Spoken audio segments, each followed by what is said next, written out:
So chapter 3 is about the nature of decision making. So here is our learning objective.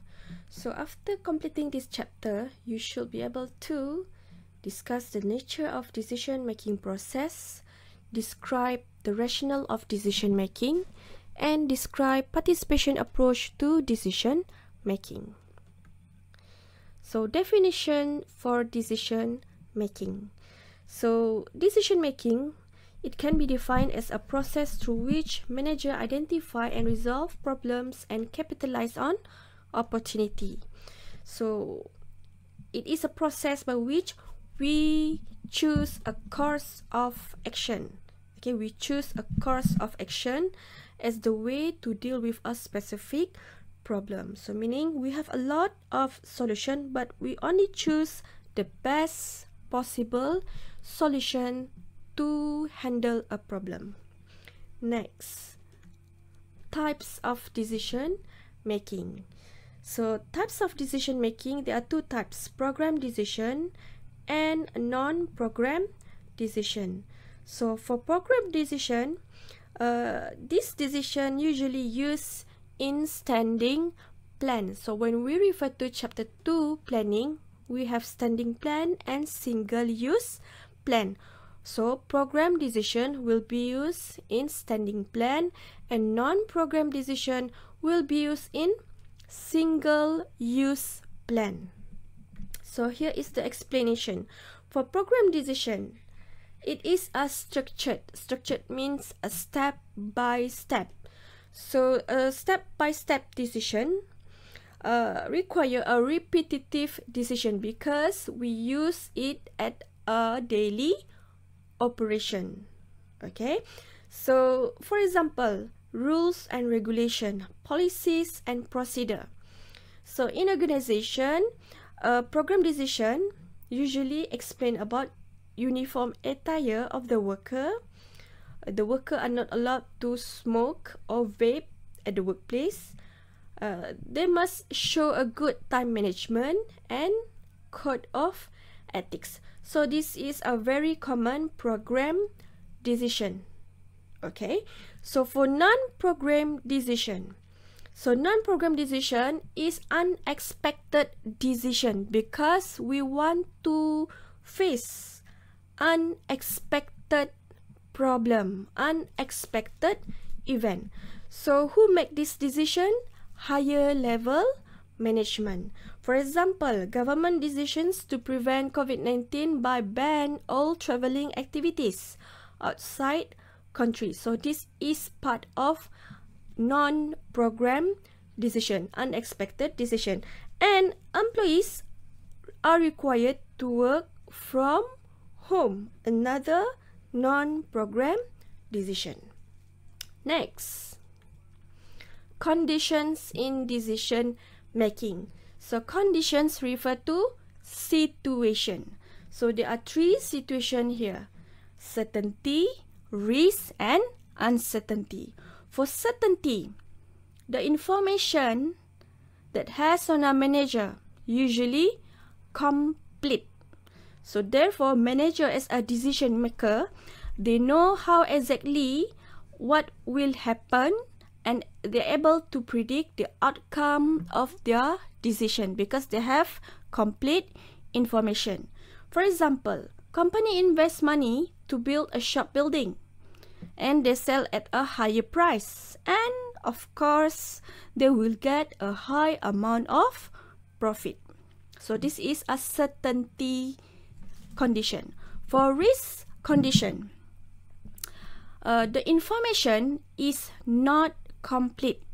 So a risk condition refers to future conditions that are not always known in advance. Only some information is available, but not enough to answer all questions.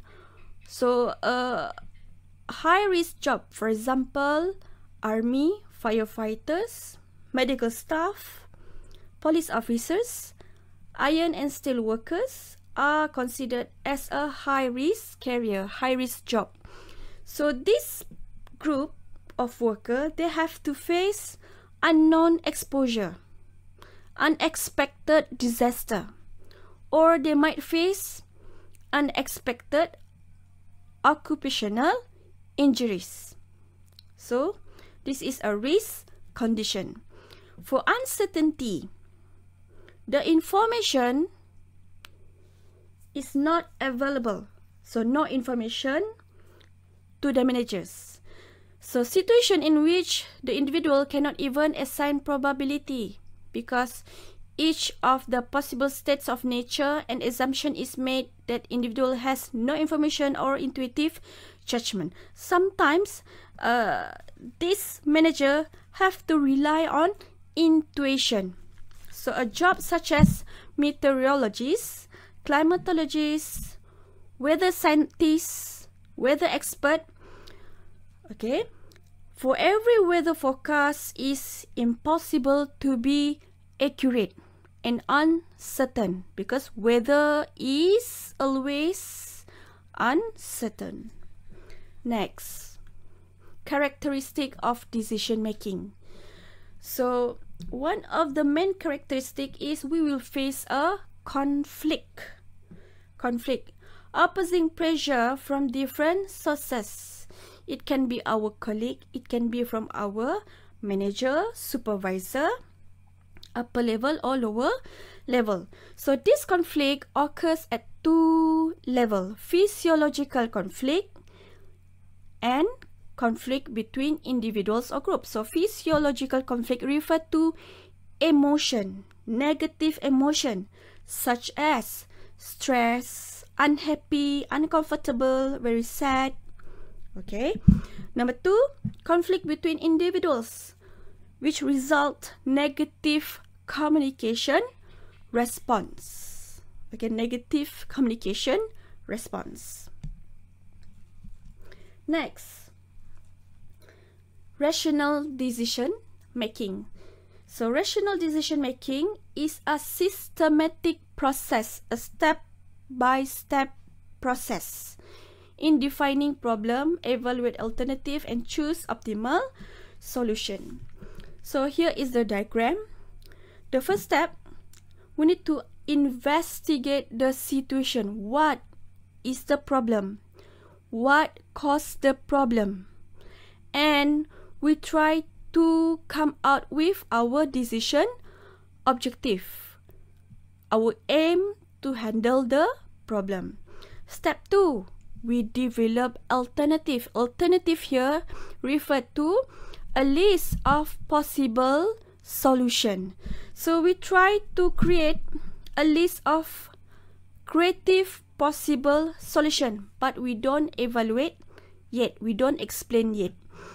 Step 3, evaluate alternative and select the best one. So we evaluate based on time required, cost involved, risks, benefits, advantages, or limitation. So based on this evaluation, then we choose the best possible solution. Next, the last step is implementation and monitor. So we implement our decision, review the plan periodically, we review from time to time, and we make observation, and if problem happen, we make necessary adjustment.